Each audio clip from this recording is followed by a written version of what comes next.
আপনি যে রুগী দেখার পাশাপাশি এত ভালো নাচতে পারেন সেটা কিন্তু আমার জানা ছিল না। আরে ধুর, সবাই নাচতেছিল তাই ভাবলাম আমিও গিয়ে পার্টিসিপেট করি। না, সবাই যখন নাচছিল তখন কিন্তু আপনি পার্টিসিপেট করেন। যেই যারা স্টেজে যে উঠলো সাথে সাথে আপনি চলে গেলেন। তুমি কি যারাকে নিয়ে একটু জেলাস ফিল করো নাকি? আরে ধুর, সারা হচ্ছে আমার কলিজা। আমি চাই আমার জীবনের বিনিময়ে হলেও যেন যারা সবসময় সুখে থাকে।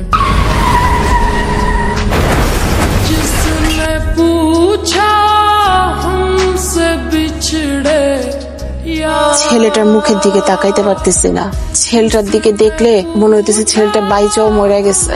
আমি জানি আপনার মনের অবস্থা ঠিক নাই, কথাটা বলে আপনার মনের কষ্ট আর বাড়াইতে চাই নাই, কিন্তু আমরা যদি যারার সাথে আদিলের বিয়েটা দেই তাহলে আদিল সুস্থ হয়ে যাবে আর আমরা সবাইও মানসিকভাবে শক্তি পাবো।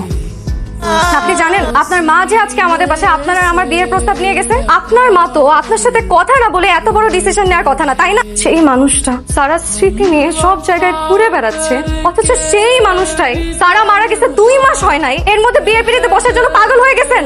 এই যে হ্যালো, সবার কাছে সারা মৃত হতে পারে কিন্তু ও আমার কাছে জীবিত। সারার জায়গা তুমি জানো, কোনো মেয়েকেই আমি দিতে পারবো না। আমি আসলে জানতাম না যে মা এই কাজ করবে, তোমার কাছ থেকে জানতে পারলাম। আমি খুবই সরি, তুমি যাও, আমি তোমাকে কথা দিচ্ছি এই ধরনের কথা তুমি কখনো আর শুনবে না, মাও তোমাদের বাড়িতে কখনো আর যাবে না। সরি, আসলে আমি না বুঝিয়ে আপনাকে এতগুলো কথা বলে ফেললাম।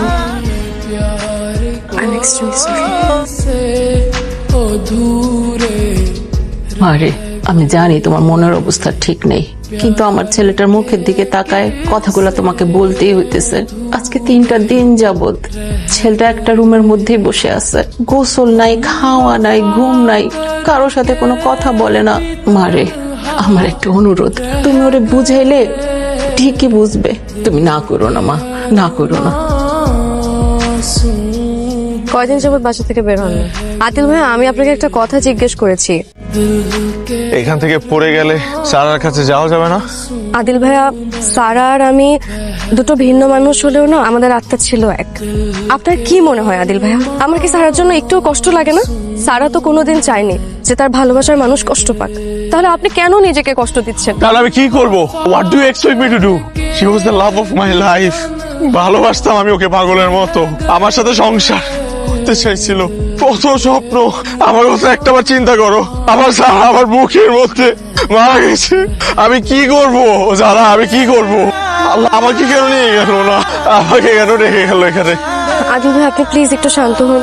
দেখেন, আপনি যে নিজেকে এভাবে কষ্ট দিচ্ছেন তাতে তো সারার আত্মা কষ্ট পাচ্ছে। আমার কাছে মনে হয় যে আমি যদি এখন সারার কাছে চলে যাই তাহলে সারার সব অভিমান ভেঙে যাবে। আদিল ভাই, পাগলামি করবেন না। কালকে থেকে আপনি একদম নরমাল লাইফে ব্যাক করবেন। সকালবেলা ঘুম থেকে উঠবেন, ব্রেকফাস্ট করবেন, হসপিটালে যাবেন, আমি আপনাকে ফলো আপ করব। আর এখন আপনি নিচে যেয়ে ফ্রেশ হবেন, আপনি আমার সাথে বের হবেন।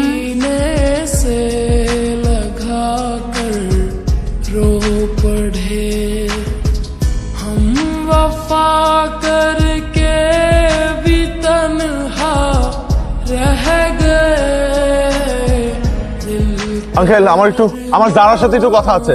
যাও যারা, শুনে আসো। কি ব্যাপার, কিছু বলবেন? তোমার ডায়েরি। আপনি এটা কোথায় পেলেন? তোমার রুমে পেয়েছি গতকালকে, ভেবেছিলাম দিব কিন্তু মনে ছিল না। আচ্ছা, আপনি আমার ডায়েরিটা পড়েননি তো? পড়েছি, কিন্তু শেষ পৃষ্ঠায় কিছু লেখা ছিল না বলে পড়তে পারিনি। আমি আর সারা 2 শরীর এক আত্মা, তাই তো আমাদের চাওয়া পাওয়া গুলো অদ্ভুত ভাবে একই রকম হয়ে যায়। প্রথম দেখাতেই আদিলকে আমার ভালো লাগে, কিন্তু আজকে যখন সারার ফেসবুকে আদিলের নাম সার্চ করা দেখতে পাই, আমি বুঝতে পারি সারাও আদিলকে পছন্দ করে। যেই সারা ছোটবেলা থেকে পৃথিবীর যে কোনো কিছুর বিনিময়ে আমার জীবনের সুখ এনে দিতে মরিয়া হয়ে থাকতো, আজকে আমি আমার সুখের জন্য ওর সাথে এত বড় স্বার্থপরতা করতে পারি না। এত কিছুর বিনিময়েও সারাকে সুখী করতে পারিনি, উল্টো সবাইকে দুঃখের সাগরে ভাসিয়ে সারা চলে গেছে আমাদের ছেড়ে।